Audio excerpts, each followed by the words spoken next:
नमस्कार, मैं सुनीता कथा मंथन में आप सबका स्वागत करती हूँ। कथा मंथन में आज सुनिए दुखम सुखम का अंतिम भाग, लेखिका ममता कालिया। प्रतिभा का खत पढ़ते ही तीनों सदस्य चित्कार कर उठे। कोलिन घबरा गई। वह बोली, क्या हुआ बेबी मेम साहब को? सुसाइड करने तो नहीं गई क्या? इंदु ने उसे डांटा, बकवास मत कर, बेबी बंबई गई है, चिट्ठी में यही लिखा है, अपना बॉयफ्रेंड के साथ। मनीषा ने होठों पर उंगली रखकर उसे चुप कराया। कमरे से कोलिन के जाते ही इंदु भर भरा कर बिस्तर पर गिर पड़ी। अरे मेरी पली पलाई लड़की चली गई, बेबी तो मेरी जान थी। कवि ने थरथराते हाथों से प्रतिभा की चिट्ठी आगे करते हुए कहा, 20 बरस तक हमने इस बताशे की तरह रखा, जवाब में यह सूखा सा शुक्रिया थमाकर चली गई। मनीषा के अलग आंसू बह रहे थे। कवि ने उसे पुचकार कर चुप किया। रोते नहीं बेटे, बेबी अपना पता ठिकाना बताकर गई है, कोई पूछे सुन लो इन्नी मुन्नी, यही कहना, बेबी भागी नहीं है, काम पर गई है, उसे जाना ही था, वह पहले ही कह रही थी। मनीषा को गले से लगाकर पापा बोले, baby has cheated me, be faithful to me Munni. संताप के उन क्षणों में मनीषा के मन में वचन धर्मिता की उत्ताल तरंगे उठी। पापा के सीने से सटकर उसने अपने सुबकता हुआ सिर हिलाया। हाँ पापा हाँ, दुख में रात जितनी लंबी और यातनादायक होती है, उतनी रक्षात्मक भी। रात में समाज और परिवेश की ताकी झाकी से निजात मिलती है। कवि अपने अंतर मन के अंधेरों में उतरकर सोचता रहा, बेबी की परवरिश में उन लोगों से कहाँ गलती हुई। बगल में बिस्तर पे जब तब करवट लेती इंदु की हाय आह सुनाई पड़ रही थी। धीरे धीरे कराहट बंद हो गई। कवि को लगा पत्नी की आंख लग गई है। काफी देर बाद उसे एहसास हुआ कि इंदु की निश्चलता स्वाभाविक नहीं है। उसने उसे हिलाया, इनी इनी। इंदु पर बेहोशी छाई थी। कवि ने मुन्नी को आवाज दी। सोई तो वह भी नहीं थी, फौरन आ गई। इंदु पर जब तब बेहोशी के दौरे पड़ते थे। उसका रक्तचाप मंद हो जाता और हाथ पैर ठंडे पड़ जाते। मनीषा ने माँ के मुंह में कार्मिन की 2 बूंदें जबरदस्ती टपकाई, पानी की छींटे डाले और के पैरों के तलवे मले। थोड़ी देर में इंदु ने आंखें खोल दी और बेबी बेबी पुकारने लगी। एक बार फिर तीनों पर रुलाई का दौरा पड़ा। संयत होने पर कवि ने पूछा, इंदु बेबी के पास तो रुपया थैला कुछ भी नहीं था, बस यूं ही चप्पल पहनकर निकल गई। मेरे पास ना उसने 500 रुपये जमा कर रखे थे, अभी परसों ही मुझसे मांग लिए। मम्मी मेरे रुपए दो। और तुमने दे दिए? हाँ, उसने कहा था उसे किताबें खरीदनी है और उसी के इनामों के तो पैसे थे। तुम ना देती तो वह ना जाती। इतनी बड़ी बंबई में 500 रुपये 5 घंटे भी ना चले, और अकड़ू तो वह इतनी है कि मर जाएगी, उधार नहीं मांगेगी। मनीषा बोली, जिन्होंने उसे बुलाया वे ही देखभाल करेंगे। दफ्तर में निसार अहमद ने पहले की तरह ही कवि मोहन को आदाब किया। कवि का मन हुआ एक चपत उसके चेहरे पर लगाए, किंतु अपना गुस्सा पी गया। दफ्तर में सारा दिन कवि का मूड उखड़ा रहा। वह बार बार घड़ी देखता, 5 बजे की नहीं। प्रोड्यूसरों को थोड़ा ताज्जुब हुआ कि आज अग्रवाल साहब स्टूडियो और कंट्रोल रूम में एक बार भी नहीं झांके। रेडियो स्टेशन का रिवाज था कि यहाँ हर नई बात को सीधे मंत्रालय से मिली डांट फटकार का असर समझा जाता। सूचना प्रसारण मंत्री शास्त्रीय संगीत के ज्ञाता भी थे, इसलिए कलाकारों के मन में विश्वास बना रहता कि वे भी जो भी करेंगे कलाकारों के हित में ही करेंगे। कई महीनों के बाद डाक से प्रतिभा की चिट्ठी आई। सबसे पहले पत्र पेटी में पड़ी चिट्ठी पर मनीषा की नजर पड़ी। चिट्ठी लेकर वह पत्ता तोड़ अंदर भागी। दीदी की चिट्ठी, मम्मी पापा देखो। सब बैठक में इकट्ठे हो गए। कवि ने खत खोला। पूरे 2 पन्नों का था। प्रतिभा ने पूरी तफसील से अपनी फोटो सेशन और इंटरव्यू के बारे में बताया था। वह उम्मीदों से भरी हुई थी। बहुत जल्द किसी अच्छी विज्ञापन एजेंसी का उसे कॉन्ट्रैक्ट मिल जाएगा। अंतिम पंक्तियों में उसने लिखा था, मम्मी आप फिक्र मत करना, यहाँ वेजू सिनेमा ने मेरी पूरी गृहस्थी जमा रखी है, बिल्कुल घर जैसा खाना मिल रहा है। मनीषा के लिए लिखा था, मुन्नी मेरे पैर जम जाए तो तुझे भी बंबई बुलाऊंगी, अभी चौपाटी, कमला नेहरू पार्क, मछली घर कुछ नहीं देगा, तेरे ही साथ घूमूंगी। कुछ देर तक तो कवि परिवार में आह्लाद छा गया। बहुत दिनों के बाद आज नाश्ता स्वादिष्ट लगा। कवि ने कहा, अकल तो प्रतिभा में बहुत है, पर गलत दिशा में लगा रही है। उसे यह नहीं पता मॉडलिंग में कैरियर मुश्किल से 10 साल का होता है। 30 के होते ही मॉडल को बाहर का दरवाजा दिखा दिया जाता है। इंदु, उसने घर छोड़ा नहीं है, विज्ञापन का काम बंबई में होता है इसलिए चली गई। देखो कैसे अच्छे से लिखी है चिट्ठी। कभी एक बार और पढ़ने के लिए चिट्ठी अपने कमरे में ले गया। उसके चेहरे पर अवसाद और संतोष की धूप जहां बादल मंडरा रहे थे। मन में अभी भी नाराजगी बनी थी कि घर की लाड़ो कोड़ो बच्ची, जिसे बेटे से भी ज्यादा प्यार दुलार से पाला, सभी कलाओं में प्रवीण बनाया, ना जाने किन ताकतों के परामर्श पर विश्वास कर अपना घर छोड़ने को प्रेरित हुई। कौन कमी थी यहाँ कि वह इतने उथले छिछले कैरियर की तरफ लपकी?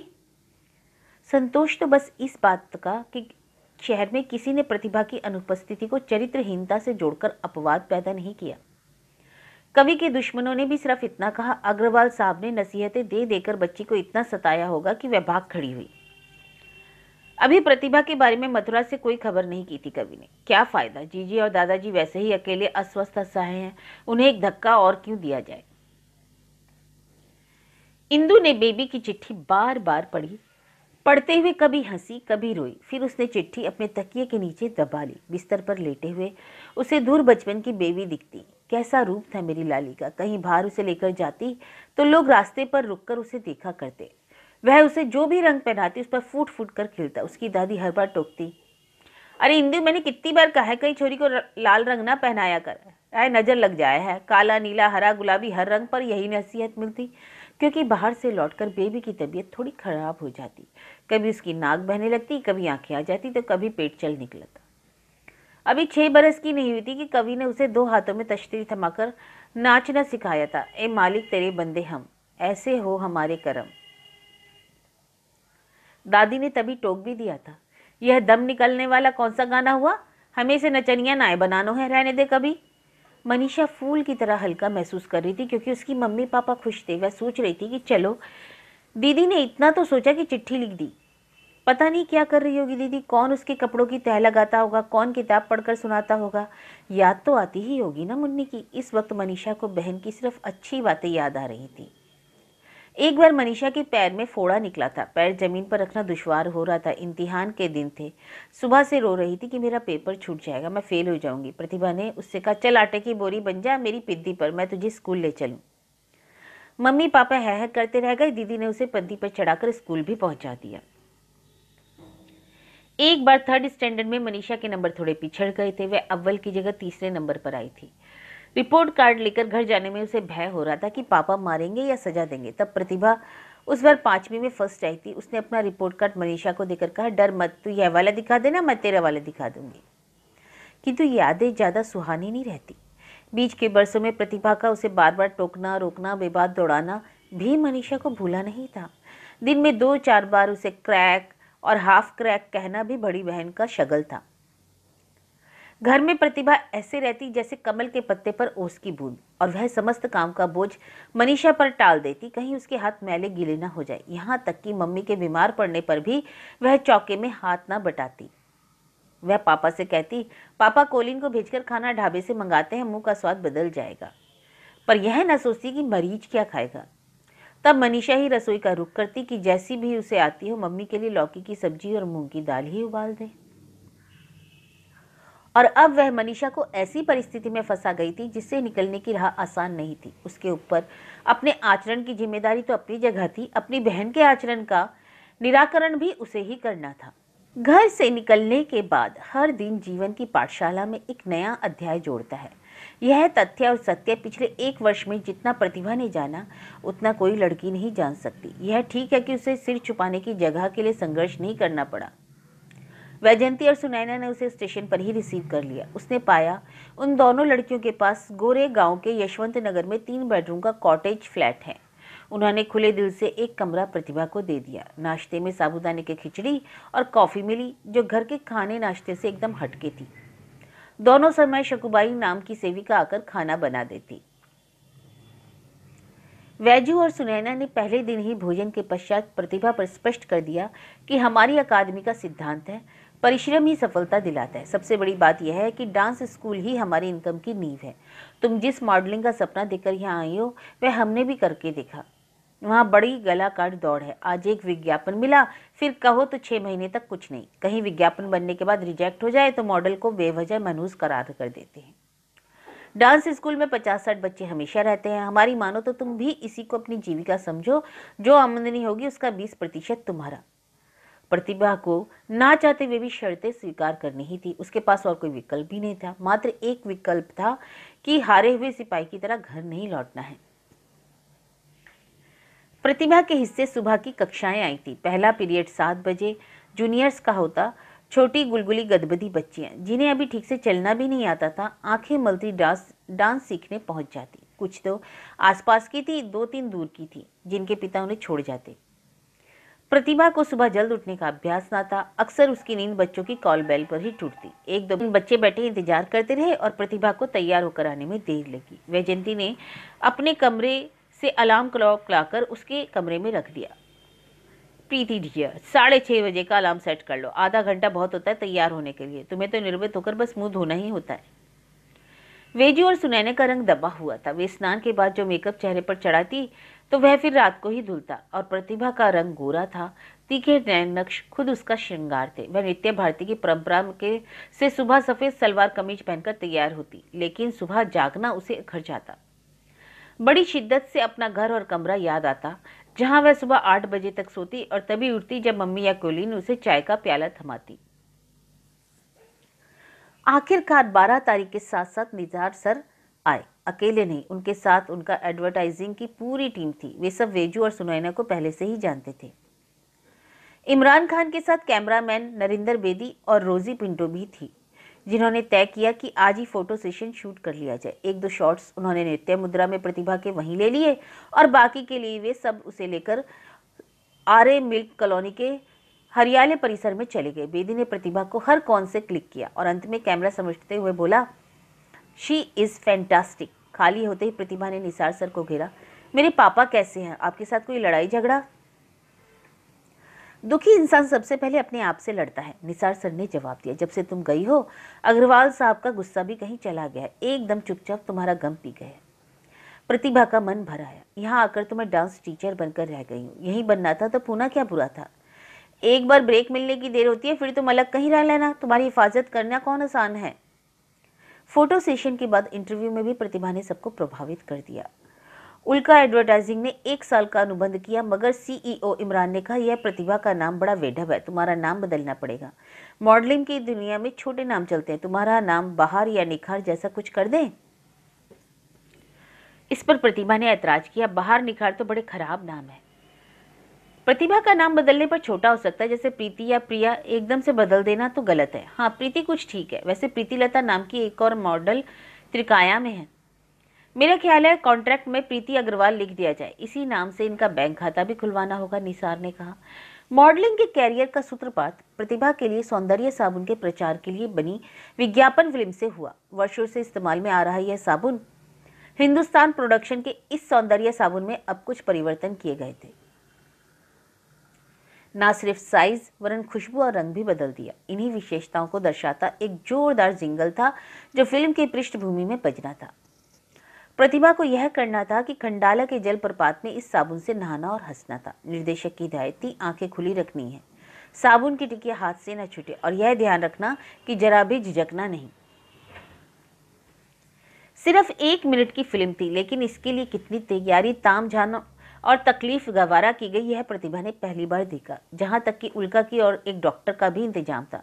ज्यादा देर नहाकर यदि मॉडल को जुकाम सर खांसी हो जाए तो तुरंत उपचार हो। रोजी पिंटो ने हर एक्शन का लिखित ब्यौरा अपनी फाइल में रखा हुआ था। प्रतिभा पिछली रात बहुत उत्तेजित और व्याकुल रही। वैजू उसका हौसला बंधा रही थी। तुम एकदम नेचुरल रहना, जैसे अपने बाथरूम में नहाती हो वैसे ही नहाना, पर टिकिया कसकर पकड़े रहना। खंडाला फॉल्स का वेग इतना तेज है कि एक बार तो इंसान हकबका जाता है। प्रतिभा डर गई कि खंडाला जाकर नहाना जरूरी है, वहां बाथरूम में नहीं नहा सकती क्या?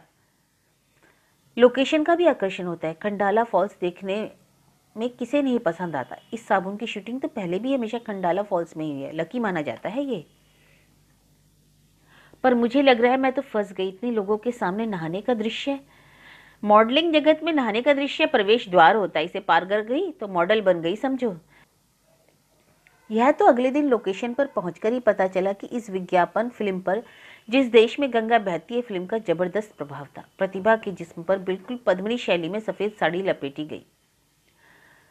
लोगों के बीच वह मनी मन संकोच से सिकुड़ी जा रही थी। उसने रोजी पिंटो से कहा, आप यहाँ से भीड़ को हटवा दें, हमें अच्छा नहीं लग रहा। रोजी ने कहा, गेट यूज टू दिस, विज्ञापन फिल्मों में तो लाखों लोग देखेंगे।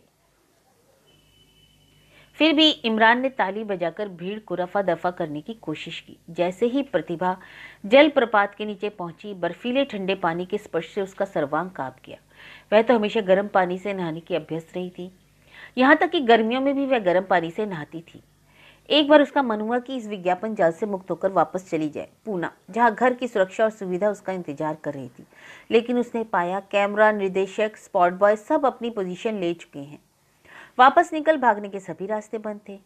3 रिटेक में शॉट ओके हो गया। सितारा साबुन की टिकिया हाथ में लेकर प्रतिभा की हंसी और रूप यौवन सब और भी रसवंती हो गया। शॉट खत्म होने के साथ जब वह झरने से बाहर निकली तो एक आदमी नया ड्रेसिंग गाउन लेकर खड़ा था। जल्दी जल्दी 2 कप कॉफी उसे पिलाई गई। सभी ने उसे बधाई दी। उसने बहुत अच्छा अभिनय किया था। अभिनय कहाँ था, उसे तो साबुन मलना था चेहरे पर। चट्टानों से सटकर झरने की धार बदन पर पड़ने दी। इस मूक फिल्म में आवाज और जिंगल डबिंग लैब में और धार संपादन कक्ष में डाली गई। वहां रील तराश कर चुस्त बनाई गई। सितारा साबुन के बारे में 4 पंक्तियों की कमेंट्री भी जोड़ दी गई। इसके बाद उल्का के कर्मियों के साथ बैठकर संपादन कक्ष में प्रतिभा ने विज्ञापन फिल्म देखी तो औरों के साथ वह भी अपने पर फिदा हो गई। सबने उसे बधाई दी। इमरान ने घोषित किया, a new star is born today. Preeti जल्द 2 और उत्पादों के विज्ञापन फिल्में प्रतिभा ने की, क्योंकि इनके अकाउंट उल्का के ही पास थे। इनमें एक क्रीम का विज्ञापन था और दूसरा शैम्पू का। प्रतिभा को लगा शैम्पू की विज्ञापन की फिल्म के लिए उसे फिर नहाने का दृश्य करने को कहा जाएगा, पर गनीमत थी दोनों की ही शूटिंग स्टूडियो में हो रही थी। प्रतिभा अपने काम में रोज नए अनुभवों से गुजर रही थी। घर में तो वह महसूस करती थी कि वैजू और सुनैना उससे थोड़ा फासला रखने लग गई हैं। दरअसल अपनी नई व्यस्तता में प्रतिभा डांस क्लास को वक्त नहीं दे पा रही थी। प्रतिभा की आमदनी में यकायक इजाफा हो रहा था। उसके अंदर नया आत्मविश्वास पैदा हो रहा था। जब से मॉडलिंग में उसके काम की तारीफ हुई, वह भी स्वप्रेमी हो गई। उसकी विज्ञापन फिल्म में जिंगल गाई का नाम गोपनीय रखा गया था। प्रतिभा को लगता जैसे वह जिंगल उसी ने गाया है। किशोर लड़के लड़कियां इस जिंगल की फिल्मी गीत की तरह गाते गुनगुनाते। जेहन पर प्रतिभा का ताजा दम चेहरा, चंचल चेहरा हावी रहता। उसके व्यक्तित्व में अभी ऐसी कच्ची कमनियां तहकती कि बाकी समस्त मॉडलों के चेहरे बासी और बुजुर्ग लगने लगे थे। प्रीति की चपलता और सौंदर्य पेशेवर मॉडलों के लिए खतरे की घंटी बजने लगा। सितंबर की एक शाम उल्का एडवर्टाइजिंग वालों ने एम्बेसडर होटल में एक पार्टी रखी, जिसका परोक्ष उद्देश्य था बिरला सीमेंट का अकाउंट प्राप्त करना और प्रत्यक्ष उद्देश्य प्रीति के प्रवेश की औपचारिक घोषणा। इस पार्टी में नगर की सभी प्रमुख मॉडल आमंत्रित थी। प्रतिभा को साथ देने के लिए वैजयंती और सुनैना को भी बुलाया गया था। कुछ पुरुष मॉडल भी आए थे, जिनमें जयंत कुकरेजा तो लगातार सितारा साबुन का जिंगल ही गाता रहा।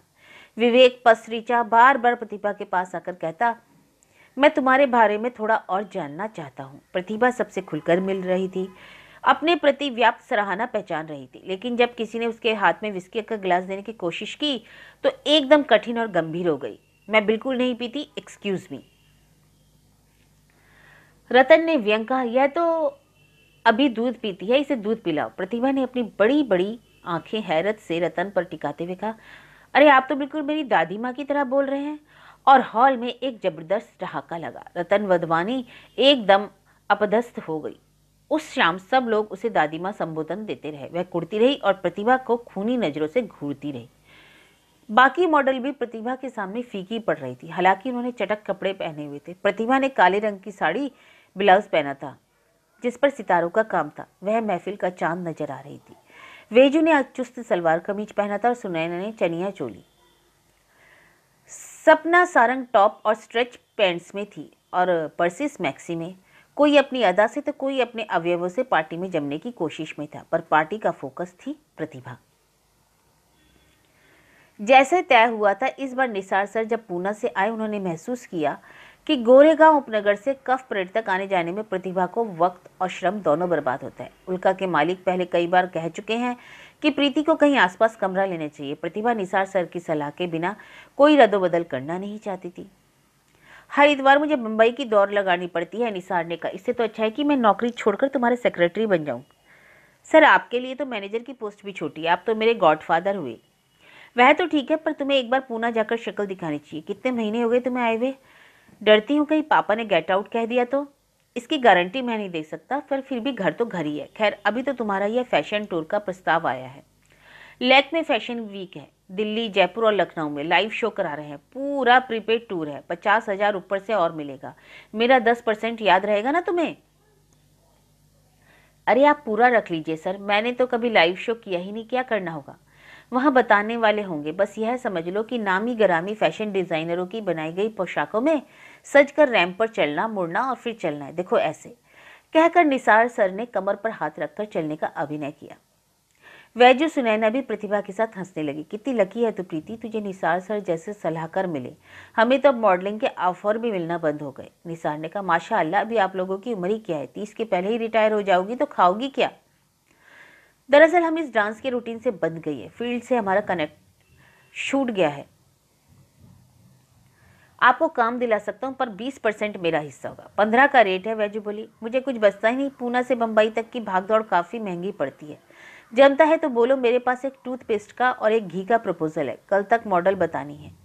ठीक है निसार भाई, वैजू ने कहा, हमारा नाम दे दीजिए, थोड़ा चेंज हो जाएगा। अब निसार ने बताया कि प्रतिभा को यहाँ से किसी दूसरी जगह शिफ्ट करने की बात है। गोरेगांव जरा दूर पड़ता है। काम चल निकला तो गोरेगांव दूर लगने लगा। प्रतिभा, तुम शिकायत कर रही हो? नहीं नहीं, मुझे तो कुछ पता ही नहीं, प्रतिभा ने गर्दन हिलाई। तब यह हो रहा था कि रोजी पिंटो के घर पर प्रतिभा पेइंग गेस्ट की तरह रह ले। प्रतिभा ने इस इंतजाम पर थोड़ी सी नानुकुर की। रोजी पिंटो काफ़ी रौब वाली महिला थी। उसका दोस्त बनना या उससे अपना दोस्त मनवाना बेढब काम था। उम्र में भी वे प्रतिभा की दुगनी थी। उल्का के ऑफिस में लोगों ने उसे बहुत कम हंसते देखा था। सर, मैं यहीं से आती जाती रहूंगी, रोजी मैम के साथ मुझे मत बांधिए, प्रतिभा ने इसरार किया। निसार बोले, दरअसल ये बातें मैंने नहीं, इमरान ने तय की है। इस तरह वह यह भी पक्का करना चाहता है कि कोई दूसरी विज्ञापन एजेंसी तुम्हें ना ले उड़े। पर मेरी मर्जी तो पूछनी चाहिए थी ना, मेरे कॉन्ट्रैक्ट पर। कोई नौकरी पर नहीं हूँ, मेरी हर बात तय करें। वैसे ये रोजी मैम रहती कहाँ है? बांद्रा। बांद्रा कफ रोड के बहुत पास है, मुश्किल से 4-5 स्टेशन का फर्क पड़ेगा। प्रतिभा, तुम समझा करो, जब रोजी को लेने स्टाफ कर आएगी तो तुम्हें भी ले जाया करेगी, कितनी सहूलियत हो जाएगी। सिर्फ आने जाने की सहूलियत के लिए उस औरत के साथ कौन रहेगा? फिर उनकी तो नौकरी है, मुझे तो कभी कभी उल्का जाना रहता है। वेजू, निसार भाई, टाइम्स में शनिवार को ढेर विज्ञापन आते हैं पेइंग गेस्टों की जगह में, हम देख लेंगे माकुल ठिकाना, ऐसी क्या जल्दी है? जगह की ढूंढाई शुरू की गई। शनिवार को 2 अखबार वे लोग लेने गई जिन जगहों में गुंजाइश नजर आती थी। उन पर वेजू ने ओ का निशान लगा दिया। फोन से बात भी की। सोचा यह था कि किसी महिला द्वारा किए गए पेइंग गेस्ट के विज्ञापन पर उंगली रखेंगे, लेकिन सर्वेक्षण से पता चला कि आधे से ज्यादा विज्ञापन पुरुषों ने दे रखे थे। पेइंग गेस्ट को अपना लिव इन पार्टनर बनाने के इच्छुक थे। पैसे वाले ढल्ले अमीर जादव का यह शगल था कि चंद रुपए में अखबार में रहने की जगह का विज्ञापन छपवा देते और अगले 10-15 दिन उनका फोन बजता रहता। कभी कभी कोई पेइंग गेस्ट फंस भी जाता। कुछ विज्ञापन पारसी और क्रिश्चियन पड़ोराओं के थे जिनके पास बड़ी सी पुश्तैनी कॉटेज थी और जो अपने अकेलेपन का इंतजाम भी किराएदारों से करना चाहती। प्रतिभा ने नाक चढ़ाकर कहा, अगर बूढ़ों के साथ ही रहना था तो रोजी पिंटो का क्या बुरी है? लगता है गोरेगांव तुमसे छूटेगा नहीं। हम जैसी जवान मकान मालकिन तुम्हें ढूंढे ना मिलेगी। इस बार दादी के बीमार होने की खबर पर मनीषा मथुरा नहीं जा पाई। माँ ससुन हॉस्पिटल में भर्ती थी, 1 हफ्ते से कोमा में है। कभी कभी कराने के सिवा उनमें चेतना का कोई चिन्ह नहीं। 8 दिन पहले रात में बाथरूम जाने के लिए इंदु बिस्तर से उठी तो अलमारी का कोना उसकी कनपटी में चुभ गया। वह लत से गिरी जमीन पर और आधी बिस्तर पर, मुंह से चीख नहीं निकली। सुबह 4 बजे कवि की आंख खुली। कुछ देर यही सोचता रहा कि इंदु बाथरूम में है। बाई करवट पर आभास हुआ कि कोई गिरा हुआ है। तुरंत बिजली जलाई और बड़ी मुश्किल से पत्नी को हॉस्पिटल तक पहुंचाया, मनीषा की सहायता से। आखिर सुबह 9 बजे डॉक्टर मेंडकर ने बुलाया। उनकी सलाह पर ही इंदु को ससुर में दाखिल कर दिया गया। डॉक्टर का कहना था कि मां के मस्तिष्क का स्कैन करना होगा। मां का बार बार बेहोश होना मिर्गी के कारण हो सकता है या रक्त प्रवाह में कहीं रुकावट हो सकती है। समस्त परीक्षणों की रिपोर्ट आए बिना डॉक्टर कुछ कहने की स्थिति में नहीं थे। घर में एक तरह से ताला ही पड़ गया। मनीषा माँ की परिचय में दिन रात हॉस्पिटल में उनके पास रहती। हर 3 घंटे पर उनकी नाक में लगी नली के रास्ते पानी और फलों का रस देना उसी की जिम्मेदारी है। डॉक्टरों की टीम दिन में 2 बार आकर देख जाती। दवाओं से बस इतना फायदा हुआ कि कभी उनमें थोड़ी सी चेतना लौटती। इंदु आंखें फाड़कर हॉस्पिटल के कमरे की दीवारें देखती। डॉक्टर का सफेद एप्रन देखते ही यंत्र की तरह उठती, my name is Indu Agarwal. Doctor को पूरी उम्मीद है कि वे उन्हें ठीक कर लेंगे। कभी दफ्तर से सीधा हॉस्पिटल आ जाता। रात 9 बजे मनीषा और वह कैंटीन से मंगाकर कुछ खाना खाते। दिन भर की बैठक और मानसिक तनाव से पस्त कभी तब सिर्फ सोने के लिए घर जाता। हॉस्पिटल में मरीज के पास सिर्फ एक परिचारक को ठहरने की इजाजत थी। मथुरा से तार मिलने पर कभी बौखला गया। तार दादाजी ने दिया था। विद्यावती सीरियस, कम इमीडिएटली। पापा का हौसला पस्त होता देख मनीषा तुरंत आगे आ गई। पापा आप जाकर दादी को देखिए, मैं माँ के पास हूँ। बोलते बोलते आवाज में गीलापन आ गया। कवि ने भर्राई आवाज में कहा, मेरी 4 पहियों की गाड़ी में 2 पहिए टूट गए मुन्नी। नहीं पापा, आपकी गाड़ी में कुछ नहीं होगा, आप जाएं। स्वयं पर माँ का समूचा चिकित्सा भार लेने की अगली सुबह मनीषा का मन बेचैन था। माँ की आंखों के चारों ओर काले धब्बों का गोल घेरा बनता जा रहा था, जैसे किसी ने उनके चेहरे पर चितकबरा चश्मा लगा दिया। जब नर्स उनकी कलाई में लगी इंजेक्शन की सुई से सिरिंज से नई दवा उड़ेलती, इंदु अपना बायां पैर हाथ बड़ी तेजी से पटकती। मनीषा उनके पास जाकर पुकारती, मम्मी मम्मी। हिंदू पहचानने की कोशिश करती। मनीषा डॉक्टर बड़ी और सिपाही से कहते, मम्मी क्यों नहीं जाग रही, आप बताते क्यों नहीं? हम पूरी कोशिश कर रहे हैं, हमें 70% उम्मीद है। उनके उत्तर से मनीषा तिलमिला जाती। डॉक्टर ज्यादा बात नहीं करते, आपस में सलाह मशवरा करके निकल जाते। सिस्टर जूलिया बताती, तुम इस तरह पेशेंस खोएगा तो ठीक बात नहीं। कोमा पेशेंट तो कभी कभी 1 साल 4 साल कितने भी साल लगता है, हम देखेगा, तुम जाकर अपना काम करो बेबी। मनीषा क्या करे, उसका मन ही नहीं करता उठकर बाहर जाने का। आज इतने दिनों से कॉलेज का रुख नहीं किया उसने। फ्रेंच ऑनर्स की पढ़ाई इतनी आसान नहीं है कि वह क्लास से गैर हाजिर रहकर काम चला ले।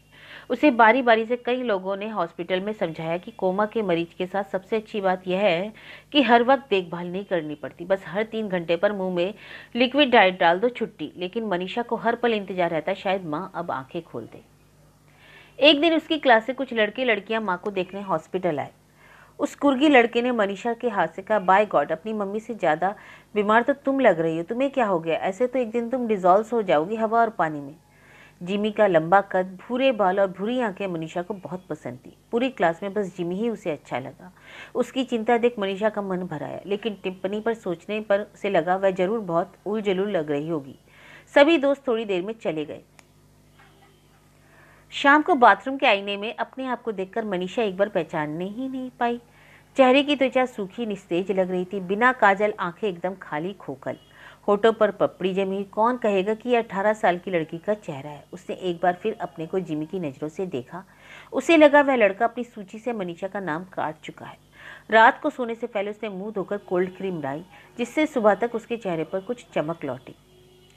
इंदु का बार बार चौंकना और हाथ पांव पटकना जारी था। इससे बिस्तर पर उनके गिरने का काफी खतरा था। सिस्टर जूलिया ने कहा, हम केस वाले बेड के लिए मैट्रन को बोलता है, तुम कब तक चौकीदार करेगा बेटी? चारों तरफ लोहे के सीखचों वाला बेड लाया गया। उस पर माँ को लेटे देख मनीषा घबराई। उसने पाया यह इंतजाम मरीज की भलाई के लिए ही था कि कम से कम उसके गिरने का खतरा तो नहीं। कई दिनों के बाद मनीषा ने अपनी पाठ्य पुस्तक को हाथ लगाया। पास की कुर्सी पर बैठकर वह देर तक पढ़ती रही। शब्दकोश की जरूरत महसूस हुई जो घर पर ही छूट गया था। शाम को जिमी और विंसेंट मिलने आए। जिमी ने कहा, मनीषा, टर्म पेपर के लिए एडिसन का यह आलेख फ्रेंच में अनुवाद करना है। बाय गॉड, मेरे तो सिर से ऊपर की चीज है, तुम यहाँ बैठे बैठे कर दो तो तुम्हारी प्रैक्टिस हो जाएगी। टर्म पेपर के लिए हर विद्यार्थी को अलग विद्वान का आलेख दिया जाता था ताकि कोई किसी की नकल ना करे। थोड़ी खुशी हुई मनीषा को। उसने कहा, शब्दकोश तुम लोग लाए हो, उसके बिना अनुवाद कैसा? अरे मैं तो बहुत दूर रहता हूँ, तुम मेरे से तो उम्मीद मत रखना, विंसेंट ने कहा। जिमी ने कहा, वह दे जाएगा। फिर उसने कहा, तुम्हारे पास नहीं है? घर में पड़ा है। मनीषा ने कहा, यूँ कहो तुम्हारा इरादा यही घर बसाने का है क्या? ये घर बिल्कुल नहीं जाती? कैसे जाऊं? कहकर मनीषा ने माँ की तरफ देखा। जिमी ने भी उधर ध्यान से देखा। उस दिन से आंटी की तबीयत कुछ बेहतर लग रही है, उनके चेहरे पर रंगत उभर रही है। मनीषा ने नजरों से शुक्रिया अदा किया। मैं ला दूंगा, पर आज नहीं, कल अगर याद रहा तो। सहपाठियों को देखकर मनीषा की तबीयत बिल्कुल ठीक हो जाती। उसने बिना शब्दकोश के ही अनुवाद शुरू कर दिया। यह देखकर उसे अच्छा लगा कि वह कई वाक्य अनुवाद कर गई। रात को हिंदू हल्की सी जागी। उन्होंने करवट लेने की कोशिश की। उनका हाथ केस के सीखचे से टकराया। उसने कमजोर आवाज में कहा, क्या है ये? इसे हटाओ। मनीषा कागज कलम छोड़कर माँ की ओर लपकी।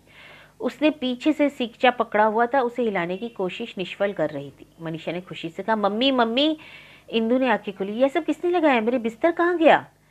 10 दिन बाद एक कायदे का जुमला माँ से सुन मनीषा को बहुत खुशी हुई। माँ, तुम्हारा बिस्तर घर पर है, यह ससून हॉस्पिटल है, तुम बेहोश हो गई थी। प्यास लग रही है बेटा। मनीषा ने जल्दी से उन्हें पानी पिलाया। उसने सिस्टर को खबर दी। सिस्टर बहुत खुश हुई। अब पेशेंट को सोना नहीं मांगता, इनसे बातें करती रहना।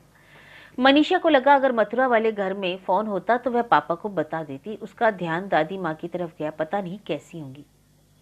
आधी रात को इंदु को तेज भूख लगी। मनीषा ने जैम और डबल रोटी दी। इंदु ने कहा, चाय नहीं है? वाह, माँ तो ठीक हो गई लगती है। घर में भी कभी चाय के बिना डबल रोटी नहीं खाती थी। कमरे में चाय का इंतजाम था। मनीषा ने 2 प्याले चाय बनाई। चाय पीते ही माँ ने बालों पर हाथ फेरा। मेरे बाल उलझ रहे हैं, तो कंघी नहीं करती क्या?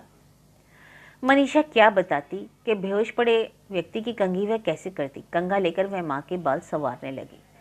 इतनी देर में इंदु थक गई। लेटकर उसने आंखें बंद कर ली। मनीषा उत्तेजित थी। उसे देर रात तक नींद नहीं आई। यह चमत्कार कैसे हो गया? सुबह के राउंड पर इंदु के डॉक्टर और मेडिकल छात्र भी उन्हें सचेत देखकर प्रसन्न हुए। डॉक्टर बंडी ने कहा, we are back to square one. Doctor इन्हें घर कब ले जा सकते हैं? 2 दिन और देख लें। दोपहर में मोटर बाइक की परिचित गड़गड़ सुन मनीषा ने खिड़की से देखा जिमी आ रहा था। उसने अंदर आकर शब्दकोश मनीषा को थमाया। मैंने बिना ही इसके कर डाला, मनीषा ने बताया। अरे, यू आर अ जीनियस। आज तुम आंखों समेत हंस रही हो मनीषा। मनीषा ने माँ की तबीयत बताई। मैंने तुम्हें पहले ही कहा था ना ये ठीक हो रहे हैं। आंटी आपकी वेलनेस सेलिब्रेट करते हैं। क्या लेंगी, कोक या कॉफी? इंदु पहले भी जिमी से मिल चुकी थी। उन्होंने कहा, तुम बैठो, मनीषा कैंटीन से लाएगी। मनीषा उठी तो जिमी साथ हो लिया। 3 बॉटल कैसे पकड़ेगी? कैंटीन के काउंटर पर टोकन देने के बाद वे दोनों इंतजार कर रहे थे। जिमी ने कहा, मैंने सुबह इतनी गर्म कॉफी पी कि मेरा होठ जल गया। उसने अपना ऊपर का होठ दिखाया। वास्तव में झुलसा हुआ था। मनीषा को रोमांच हो गया। उसने पहली बार इतने करीब से किसी लड़के को देखा था। जिमी 20 मिनट बैठकर वापस चला गया। 2 दिन में हम घर चलेंगे, उसने बताया। फिर तुम कॉलेज आओगी? बाय गॉड, तुम्हारे बिना क्लास बड़ी बेजान लगती है। सच? और क्या झूठ? Okay bye. जिमी ने हाथ हिलाया। बहुत दिनों के बाद आज मन में कविता ने करवट ली। खिड़की से चांदनी अंदर घुसने का जतन कर रही थी। मनीषा को लगा कल भी तो आई थी चांदनी, कल उसने क्यों ख्याल नहीं किया, आज ही क्यों? जब कमरे में अंधेरा हो गया तब उसका मन लिखने को हो गया। इस समय पूरी ताकत से वह कविता लिख रही थी। अगर अभी उठकर नहीं लिखी तो सवेरे तक दिल दिमाग से धूल पूछ जाएगी, इसलिए उसने उसी समय लिखना शुरू किया। स्टेशन पर कवि उलझन में पड़ा रहा कि वह पहले हॉस्पिटल जाए या घर। दोनों विपरीत दिशा में थे। पहले ससून हॉस्पिटल जाना ही ठीक रहेगा। उसने ऑटो ड्राइवर को निर्देश दिया। वार्ड नंबर 3 की तरफ गलियारे में बढ़ ही रहा था कि सिस्टर जूलिया दिख गई। आज ही सुबह आपका पेशेंट घर को गया। हताश और उदास मन से सुकून की हल्की सी रोशनी हुई। कवि ने वापस ऑटो में बैठकर कहा, ताड़ी वाला रोड। शाम के झुकपुगे में मनीषा एक पल पापा को पहचान ना पाई। पैंट और कुर्ते के साथ पापा ने टोपी क्यों लगा रखी है? बरामदे की बिजली जलाते उसने देखा पापा के सिर के घने बाल नदारद हैं। जी धक से रह गया। पापा, दादी माँ? जी चली गई मुन्नी। तेरी माँ कैसी है? ठीक हो रही है, कमजोरी बहुत है। कवि के अंदर आते ही इंदु की झपकी टूटी। जी नहीं रही इन्नी। जिस दिन मैं पहुंचा उसके अगले ही दिन रोज 18 तारीख को रात 2 बजे चली गई। जाने से पहले जरा सा संभाला था। बोली, बहू के ना लाए हो है, मैंने तुम्हारी तबीयत बताई। पता नहीं वे समझी कि नहीं, बस आंखें मूंद ली। हम उनके अंतिम दर्शन नहीं कर सके, इंदु ने कहा। कोलिन इस वक्त तक घर से जा चुकी थी। इंदु में उठने की ताकत नहीं थी। मनीषा ने पापा का सामान संभाला, मैले कपड़े वॉशर में डाले और खाली अटैची अलमारी के ऊपर रखी। पापा चाय पियेंगे? लौकी माँ के लिए बनी हुई है। पापा लौकी नहीं खाते। मनीषा को आलू की सब्जी बनानी आती है, वही बनाएगी। कमरे में आते जाते मनीषा ने देखा माँ बार बार अपना सिर थाम रही है। इशारे से पापा को मना किया कि माँ से ज़्यादा बातचीत ना करें, वे झेल नहीं पाएगी। डॉक्टर ने बताया है कि उनके दिमाग पर बोझ ना पड़े। रात अपने कमरे में पहुंचकर ही मनीषा को फुर्सत मिली कि दादी को याद करे। ताज्जुब की दादी उसकी जहन में ना बीमार थी ना लाचार। उसकी दादी अपनी तरह की अलबेली स्वाधीनता सेनानी थी। कभी देश की आज़ादी के लिए लड़ी तो कभी अपनों के लिए। अपनी शिक्षा आप ग्रहण की, सारे बंधनों के बीच रास्ता निकाला। जैसी जिंदगी मिली उसने उसे बेहतर ढंग से जीने की कोशिश की। मनीषा जानती है दादी की याद में कहीं कोई स्मारक खड़ा नहीं किया जाएगा, ना अचल ना सचल। उसके हाथ में यह कलम है, वह लिखेगी अपनी दादी की कहानी। तो यह था ममता कालिया का उपन्यास दुखम सुखम।